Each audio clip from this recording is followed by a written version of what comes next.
नमस्कार विद्यार्थियों, स्वागत है आप सभी का Himanshu Chaubisa institute YouTube channel पर। मैं आपका अपना साथी हिमांशु चौबीसा आप सभी का हार्दिक स्वागत करता हूं। हॉर्टिकल्चर बागवानी हम बात कर रहे हैं कृषि पर्यवेक्षक की भर्ती का सिलेबस, जिसमें हॉर्टिकल्चर के विषय का जो सिलेबस आता है उसके बारे में हम आज की क्लास में चर्चा करेंगे। मैंने काफ़ी सारे वीडियो देखे, मैं आपको बता दूं कि सिलेबस बदल गया है, सिलेबस चेंज हो गया है, सिलेबस में ये बदलाव आया, सिलेबस में वो बदलाव आया, नया पैटर्न आ गया है, परीक्षा इस तरीके से होगी। तो ये जितने भी क्लिक बेट वाले, या आप कह सकते हो कि बिना किसी सूचना के ऐसे वीडियो बनाने वाले काफ़ी हैं, तो कंफ्यूज नहीं होना है। और मैं आपको बता दूं कि आलोक राज जी जो हैं उन्होंने खुद कहा है ट्विटर पर कि सिलेबस वही रहेगा जो पुरानी परीक्षा में हुआ था, जो पुरानी परीक्षा में दिया गया था अपने को, वही सिलेबस आपको दोबारा पढ़ना है। और अगर सिलेबस में बदलाव होगा तो भी लगभग 5 से 10% होगा, और वो भी जब विज्ञप्ति आएगी उसके साथ की सूचना के साथ में आपको बता दिया जाएगा। अभी फिलहाल में इस सिचुएशन में कोई ऐसी इन्फॉर्मेशन नहीं है सिलेबस में बदलाव काफ़ी सारा ऐसा, ठीक है। तो देख लो टॉपिक, और उसके बाद में थोड़ी सी जानकारी मैं आपको देना चाहूँगा इसको शुरू करने से पहले, कि हम यूट्यूब पर एक क्लास ला रहे, एक सीरीज ला रहा हूँ मैं, जिसमें ये जो सिलेबस है इस सिलेबस को अपन कंप्लीट करेंगे कक्षा 11 और 12 की पुस्तक के द्वारा। कैसे कंप्लीट करेंगे? कक्षा 11 और 12 की पुस्तक के द्वारा नोट्स बना करके खुद के हाथ से, क्योंकि मैं भी तैयारी कर रहा हूँ, आप भी तैयारी कर रहे हैं, तो मैं जो नोट्स बनाऊंगा वो शेयर करूंगा।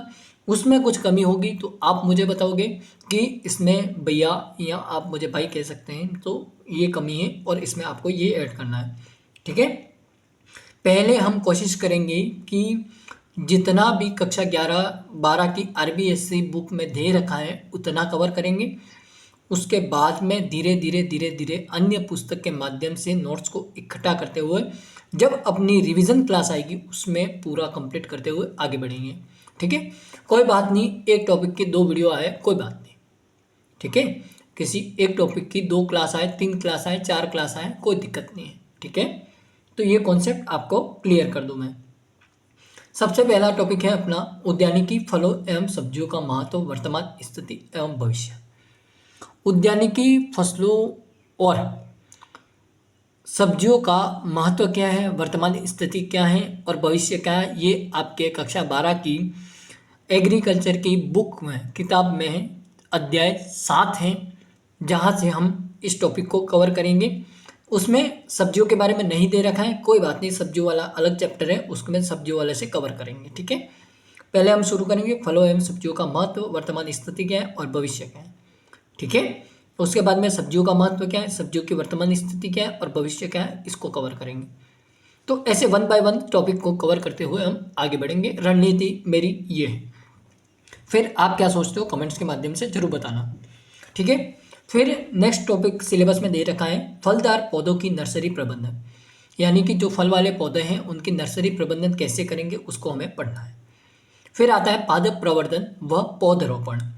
एक तो पादप का प्रोपोगेशन कैसे किया जाता है, प्लांट प्रोपोगेशन जिसे कहते हैं।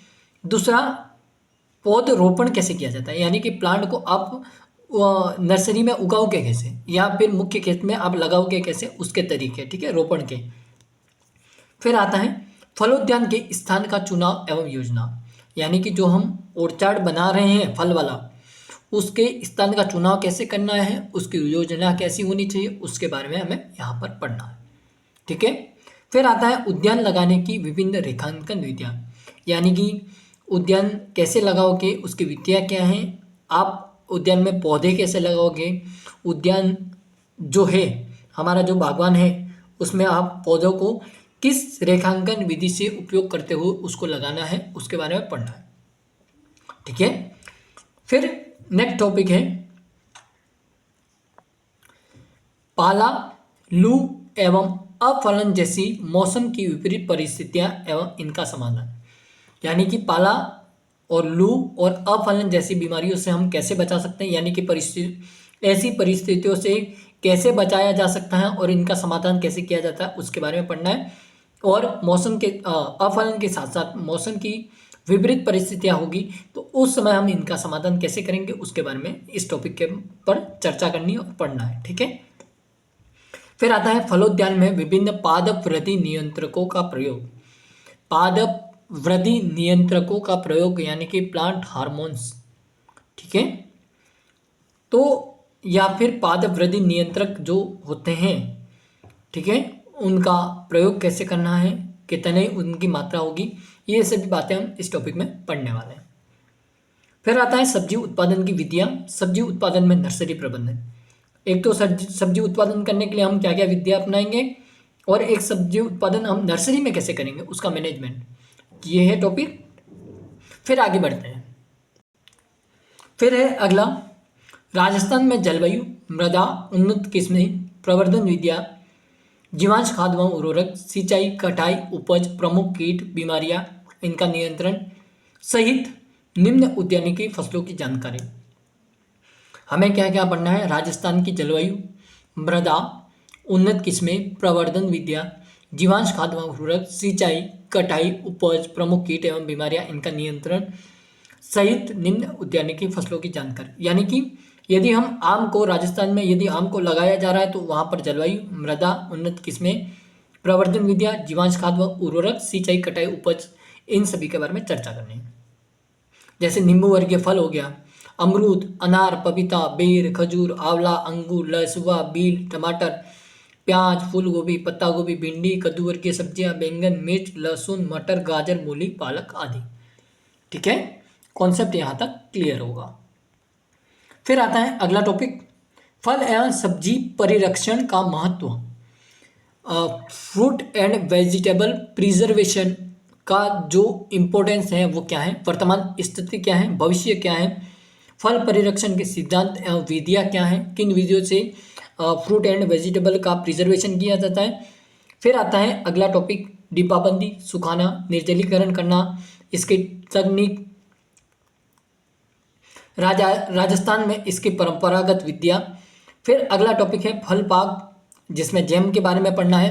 अवलेह में जेली, कैंडी, शरबत, पानक आदि को बनाने की विधियों के बारे में हमें पढ़ना है। ठीक है, ये सभी चीज़ें आपकी कक्षा 12 की पुस्तक में भी दे रखा है।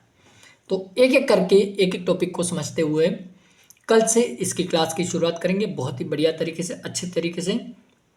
ठीक है, तो आप अपना सपोर्ट दिखाते रहना और चैनल पर नए हो तो सब्सक्राइब करके वीडियो को लाइक जरूर करना और एक एक कमेंट्स करना।